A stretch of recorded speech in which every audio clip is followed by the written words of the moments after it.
A kedvenc hobbim. A kedvenc hobbim a festés.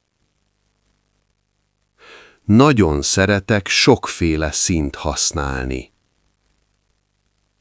mert így szép képeket készítek. Amikor festek, boldog és nyugodt vagyok. Gyakran festek természetet, állatokat és a családomat. Néha ajándékba adom a képeimet a barátaimnak. A festés segít abban, hogy megmutassam az érzéseimet. Szeretek új ecseteket és festékeket venni a boltban. Otthon van egy kis asztalom, ahol minden nap gyakorlok. A kedvenc színem a kék és a zöld.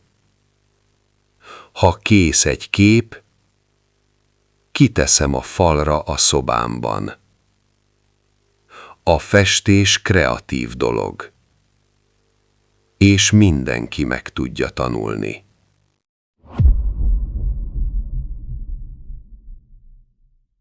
A kedvenc hobbim. A kedvenc hobbim a festés. Nagyon szeretek sokféle színt használni, mert így szép képeket készítek. Amikor festek, boldog és nyugodt vagyok. Gyakran festek természetet, állatokat és a családomat. Néha ajándékba adom a képeimet a barátaimnak. A festés segít abban, hogy megmutassam az érzéseimet.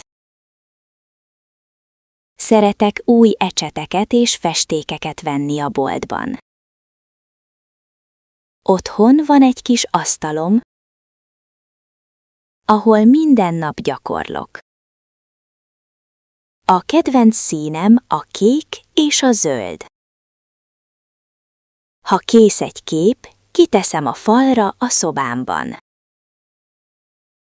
A festés kreatív dolog, és mindenki meg tudja tanulni.